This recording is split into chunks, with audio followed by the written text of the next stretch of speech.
were very lucky that we were able to do the first performance of the year live.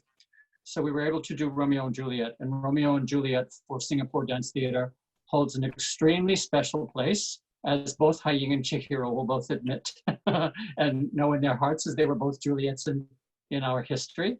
And that was, and since it's a Singaporean choreographer's ballet, it had special significance for everybody that did it. So it was a nice way to begin the season.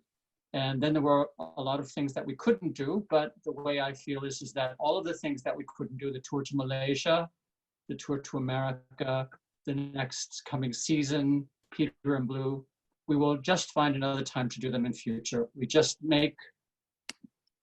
move forward and not look back. So we just keep pushing things to what's next. So anything that we're not doing at the moment will happen in the future. So while it was time away from one another, everybody is understanding that there's nothing that can be done about this. We all miss each other, and we can't wait to get back to being who we are.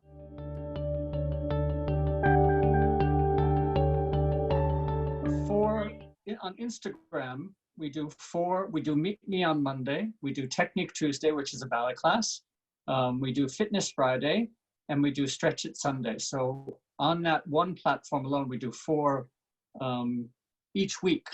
And then just yesterday, we released a compilation video of everybody dancing from their homes, which was very, very, very, very, very nice. And then we're doing one more with Chihiro and the Lorong Boys that is coming up, which is also extremely nice.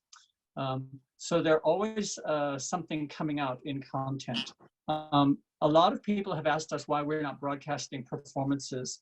And I've had to explain this very, very carefully, because we have live performance rights to many of the ballets, to all of the ballets that we do in license, but we do not have broadcast rights. So we can't, for either music or the choreography of the ballet, so we can't put them online the way we can put content that we create without that. So as much as it would be nice to do those things, right now we're unable to. But in future, this has taught us that we have to try as much as possible to see what we can do online as well as live.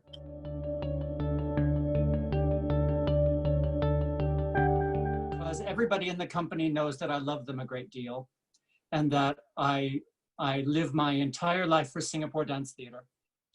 Everything is about Singapore Dance Theatre. And since they are Singapore Dance Theatre, and this goes back to the beginning of the company, everybody has always known, Haiying has always known, everybody who is in the company has always known that I live my life to make Singapore Dance Theatre and their careers as important as possible. And I think that that's become such a part of the company that they all understand that. I don't have to say anything, I don't have to work at it, I just have to do what I do. I try to give them the best ballets.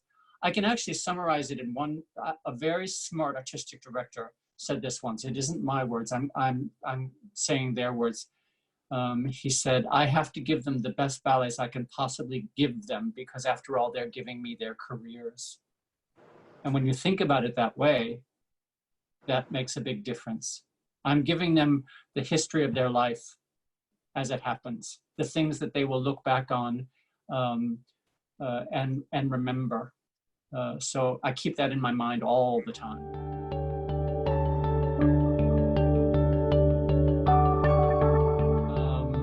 I just want to get the dancers back into the studio. And then once we get the dancers back in the studio, we will cope with what we can do.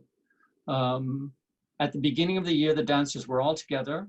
We don't have any instances of anybody getting sick. So I feel fairly confident that since we've all been in our homes, that we will all be safe to be together again, as long as we are smart and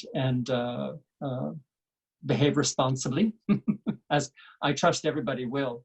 And then we'll all take care of each other. It's my job to take care of them. I dedicate my life to taking care of them, and their job is to take care of each other. So we'll continue to do that. And this makes it more important.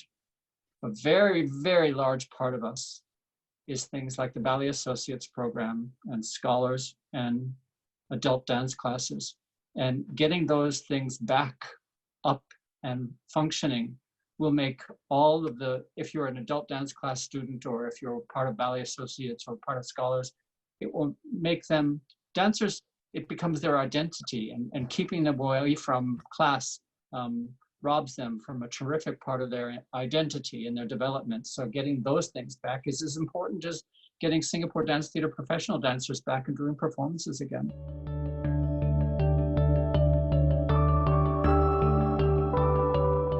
I came to SDT in 2005.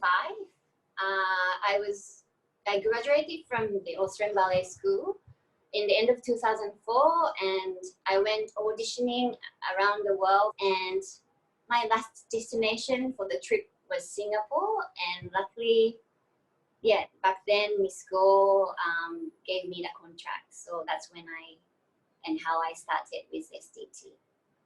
Yeah, 15 years ago.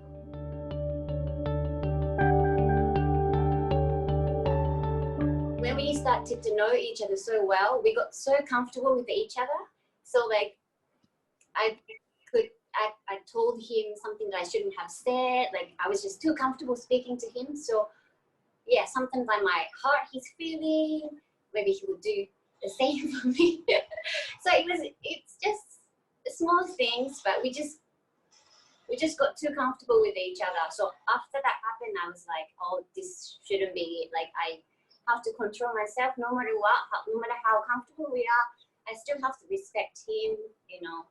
So after that, we haven't had anything like that, but it was a good experience to know what I shouldn't do, and yeah, I learned something back then. Yeah, so now I don't bring, if anything happened in the studio, I don't bring it back into the house. It's all, maybe we'll solve things there in the studio, and then yeah, we are here at home comfortably, happily. Yeah, so it's nice. I mean, like, I can trust him, you know, so it's really comfortable dancing with him. Yeah. Reliable, trustworthy, and I feel like I can do my best. Rehearsing a couple that is married is very different than rehearsing a couple that is not married, no matter how close they are as partners, no matter how often they have worked together. The dynamics between a married couple working together and the dynamics between a couple that is unrelated to one another, you have to approach it entirely differently. Not better or worse, you just have to be very conscious of the fact that their personal relationship and their professional relationship sometimes can collide. So you approach it very, very differently. I don't think anybody is aware of it except me, but I'm very aware of it.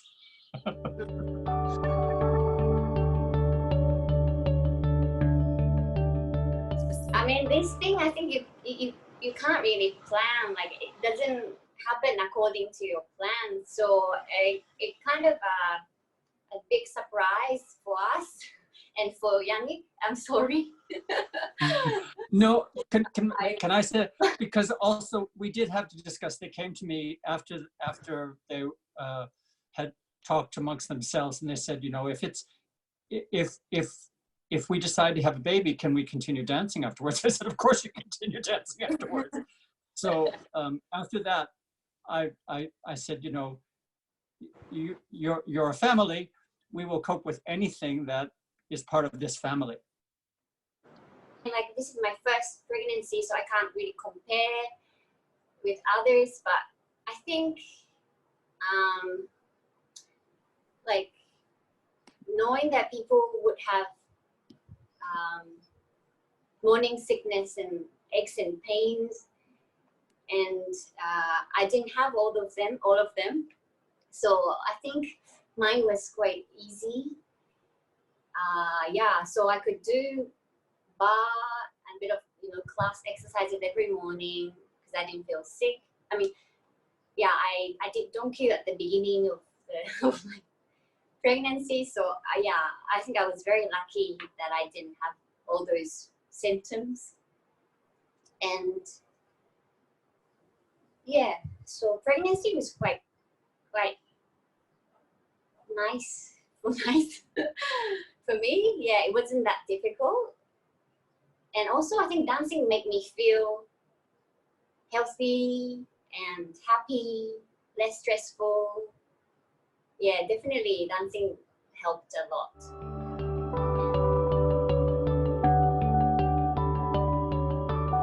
Coming back to work, yeah, I wasn't sure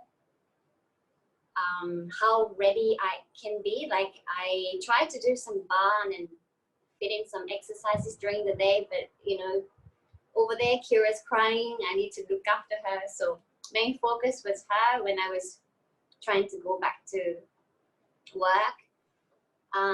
So yeah, I was a bit worried how ready I could be, but thankfully Janek gave me time for me to recover slowly for the very first month after I came back. So it was really, I'm really thankful for that. I was also worried that I needed Kira to be in school in such a young age. And I was worried if she's okay at school. Yeah, I was constantly thinking about her. But then maybe after a month or so, I could tell that she was doing okay. Like every time I go and pick her up, she's not crying. She's like happy playing on the floor with the teachers. So yeah, I just gotten more comfortable. And also my body was feeling slowly getting better and better. And yeah, I felt more comfortable with the situation and for myself as well. Each dancer, it's different. Some dancers need a little bit longer. It's a very individual thing. Chihiro was dancing again 3 months after the birth of her baby, but she wasn't coming back and doing Swan Lake.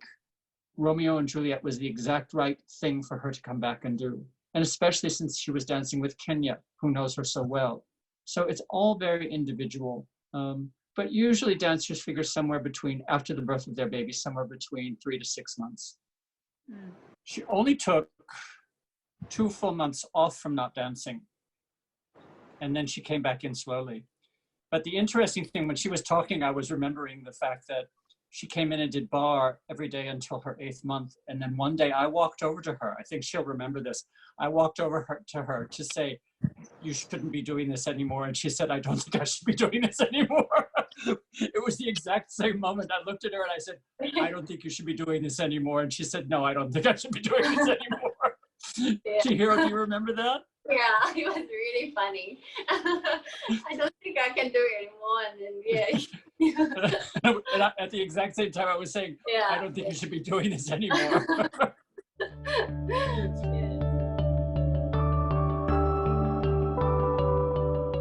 Many of the dancers had children after they finished their performing career. Many. But Rosa had already had her children by the time she came back to ballet, because she has twins. Chihiro, in the midst of her career, had her baby.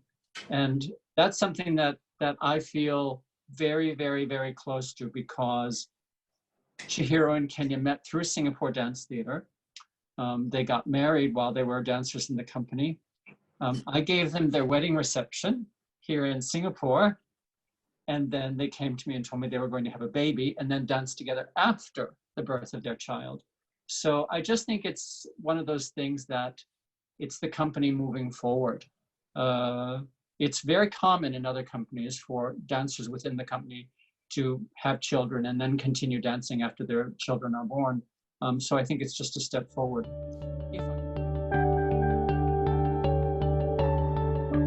I don't force her to be a ballerina, but I think learning ballet is a good thing.